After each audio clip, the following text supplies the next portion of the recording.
یہ 20 نومبر 1979 کو منگل کی ایک سہانی صبح تھی۔ اسلامی سال کا پہلا دن تھا، یعنی یکم محرم الحرام۔ دنیا بھر میں مسلمانوں کے لیے مقدس ترین مقام حرم کعبہ میں امام شیخ عبداللہ بن سبیل نے دلنشین قرات کے بعد نماز فجر کا سلام پھیرا ہی تھا کہ چند آدمیوں نے امام صاحب کو گھیرے میں لے لیا اور ان میں سے کچھ لاؤڈ سپیکر پر قابض ہو گئے۔ اس وقت حرم شریف میں ہزاروں کے قریب نمازی موجود تھے۔ حرم شریف کے ان حملہ آوروں کا سرغنہ 27 سالہ محمد بن عبداللہ قحطانی تھا، جس نے 4 سال تک مکہ یونیورسٹی میں اسلامی قانون کی تعلیم حاصل کی ہوئی تھی۔ اس کا دست راست جہیمان بن سیف العتیبہ تھا۔ جہیمان کا تعلق ایک بدو قبیلے سے تھا اور سعودی عرب کے معروف عالم دین عبدالعزیز بن باز کی تعلیمات سے نہایت متاثر تھا۔ اس نے عبدالعزیز بن باز کی قائم کی ہوئی سلفی جماعت میں شمولیت اختیار کی، جس کا مقصد سعودی عرب میں اسلام کی اصل شکل برقرار رکھنا تھا۔ جہیمان کی شدت پسندی وقت کے ساتھ ساتھ بڑھتی چلی گئی تھی، جس کے باعث 1978 میں سعودی حکومت نے اسے کچھ ساتھیوں سمیت حراست میں بھی لیا تھا، مگر رہائی ملنے کے باوجود العتیبی کے خیالات میں تبدیلی نہ آئی اور وہ اپنے ساتھیوں کے ساتھ مل کر خانہ کعبہ پر حملہ آور ہو گیا۔ اور 20 نومبر 1979 کا یہ سیاہ ترین دن تھا کہ جب حرم پاک پر حملہ ہوا اور ان لوگوں نے 500 ساتھیوں کے ساتھ خانہ کعبہ میں داخل ہو کر وہاں کے دروازے بند کر دیے اور 1 لاکھ کے قریب نمازیوں کو یرغمال بنا کر مسجد کو اپنے زیر انتظام لے لیا۔ ان لوگوں نے بڑی باریک بینی کے ساتھ پلاننگ کر کے جنازوں کا بحروب بنا کر چارپائیوں کے ذریعے اسلحے کی بڑی مقدار تہہ خانوں میں جمع کر لی ہوئی تھی۔ جب تمام تیاریاں مکمل ہو گئیں تو اچانک حرم کے تمام دروازے بند کر کر ان پر اپنے مسلح افراد کھڑے کر دیے۔ پھر ایک آدمی اٹھا اور اس نے عربی میں اعلان کیا کہ مہدی موعود، جس کا نام محمد بن عبداللہ ہے، وہ آ چکا ہے۔ اس کے بعد نام نہاد مہدی نے بھی مائک پر اعلان کیا کہ میں اس نئی صدی کا مہدی ہوں، میرے ہاتھ پر سب لوگ بیعت کریں گے۔ اس گمراہ ٹولے نے مقام ابراہیم کے پاس جا کر گولیوں اور سنگینوں کے سائے میں لوگوں کو دھمکاتے ہوئے بیعت شروع کروا دی۔ خواتین و حضرات، یہ کئی صدیوں کے بعد پہلا موقع تھا کہ جب خانہ کعبہ عام مسلمانوں کے لیے بند کر دیا گیا تھا۔ ہر طرف سے دروازے بند کر دیے گئے اور کسی کو بھی باہر سے اندر آنے یا اندر سے باہر جانے کی اجازت نہ تھی۔ سعودی حکومت نے اس بھیانک واقعے سے نمٹنے کے لیے اپنی فوج بھیجی، لیکن خانہ کعبہ کے تقدس اور کم تربیت کی وجہ سے سعودی فوجی بغاوت کرنے والوں کے خلاف متاثر کن کارروائی کرنے میں ناکام رہی۔ پھر سعودی حکومت نے اس وقت مواصلاتی نظام بند کر دیا تاکہ اس واقعے کے بارے میں خبر محدود رہے، لیکن وہ اس میں بھی مکمل طور پر کامیاب نہ ہوئے۔ جب یہ خبر دنیا بھر میں پھیلی کہ اس وقت خانہ کعبہ پر دہشت گردوں کا قبضہ ہے تو مسلمانان عالم میں غم و غصے کی لہر دوڑ گئی۔ ہر طرف سے یہ پرزور مطالبہ کیا جانے لگا کہ اس متبرک اور مقدس مقام کو دہشت گردوں کے ناپاک وجود سے پاک کیا جائے، لیکن سعودی حکومت ایک عجب کشمکش میں مبتلا تھی، کیونکہ بیت اللہ کے قریب خون بہانے سے بھی وہ قاصر تھی۔ اگر وہاں پر بھاری اسلحے کا استعمال کیا جاتا تو بیت اللہ کو نقصان پہنچنے کا خدشہ تھا، اور بغیر کسی بھاری نقصان کے حرم پاک کو دہشت گردوں سے خالی کروانے کے لیے جس مہارت، جس ڈیڈیکیشن اور پروفیشنل سکل کی ضرورت تھی، اس سے سعودی فوج محروم تھی۔ دوستو، اس وقت سعودی حکومت کا فرینچ گورنمنٹ کے ساتھ ایک خصوصی دفاعی معاہدہ تھا، چنانچہ فرانسیسی کمانڈوز نے سعودی فوج کو ہنگامی تربیت دی تاکہ وہ شدت پسندوں کا خاتمہ کر سکے، لیکن چونکہ مکہ میں غیر مسلم افراد کا داخلہ ممنوع ہے تو سعودی اہلکار فرانسیسی کمانڈوز کو ساتھ لے کر نہیں جا سکتے تھے، چنانچہ نگاہ انتخاب پاک فوج پر پڑی۔ سعودی فرما روا شاہ خالد نے 32 علماء پر مشتمل سپریم کونسل کا اجلاس فوری طور پر طلب کر لیا اور خانہ کعبہ کے دفاع کے لیے پاکستانی حکومت سے رابطہ کیا گیا اور درخواست کی گئی کہ پاکستان بیت اللہ کے دفاع کے لیے اقدامات کرے۔ اس وقت پاکستان میں جنرل ضیاء الحق کی حکومت تھی۔ پاک فوج تو سعودی حکومت کے کہنے سے پہلے ہی بیت اللہ کے تحفظ کے لیے تیار بیٹھی تھی، چنانچہ SSG کے اسپیشل کمانڈوز پر مشتمل ایک خصوصی دستہ ترتیب دیا گیا اور اسے حرم پاک کی پاسبانی کے لیے سعودی عرب روانہ کیا گیا۔ دوستو، اب آپ کو تفصیل سے بتاتے ہیں کہ جن دہشت گردوں سے بیت اللہ کو خالی کروانے میں اور ان دہشت گردوں پر قابو پانے میں فرانسیسی کمانڈوز اور سعودی کمانڈوز ناکام رہے،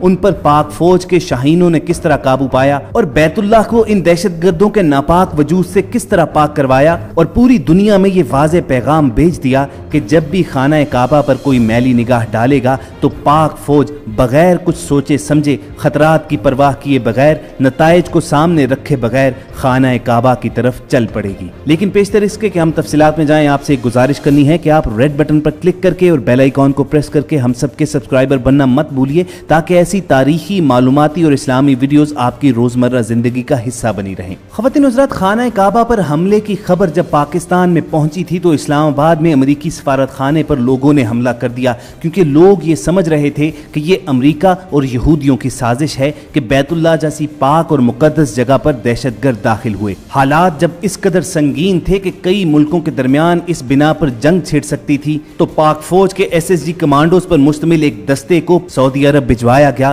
تاکہ بیت اللہ کو ان دہشت گردوں سے کلیئر کروایا جائے اور 1 لاکھ کے قریب لوگ جو وہاں پر یرغمال تھے انہیں آزادی دلوائی جائے۔ پاک آرمی کے اسپیشل سروسز گروپ کے ان کمانڈوز کی قیادت ایک میجر کو سونپی گئی۔ جب یہ مجاہد مکہ المکرمہ پہنچے تو اس وقت بیت اللہ پر قبضے اور اس محاصرے کو 1 ہفتے سے زیادہ ہو چکا تھا اور لگ بھگ 1 لاکھ کے قریب لوگ حرم شریف میں مقید اور محصور تھے۔ اب خواتین حضرات، پاک فوج کے کمانڈوز کا یہ ایک ٹریڈ مارک طریقہ کار ہے کہ یہ اپنے دشمن پر، اپنے حریف پر یکدم اور تیزی سے حملہ آور ہوتے ہیں اور اسے سنبھلنے کا موقع بھی نہیں دیتے اور اسے گردن سے جا دبوچتے ہیں۔ لیکن یہاں پر معاملہ ذرا مختلف تھا، کیونکہ یہ حرم پاک جیسی حساس جگہ تھی، اس کے اندر 1 لاکھ کے قریب لوگ محصور تھے، اور اگر ان دہشت گردوں کے ساتھ ڈائریکٹ فائرنگ شروع ہو جاتی تو نہ صرف کئی قیمتی جانیں ضائع ہوتی بلکہ اس کے ساتھ ساتھ بیت اللہ کو بھی نقصان پہنچنے کا خدشہ تھا۔ لیکن اس کے ساتھ ساتھ وقت بھی نہایت تیزی کے ساتھ گزرتا جا رہا تھا، چنانچہ پاکستانی جانبازوں نے وہاں پہنچ کر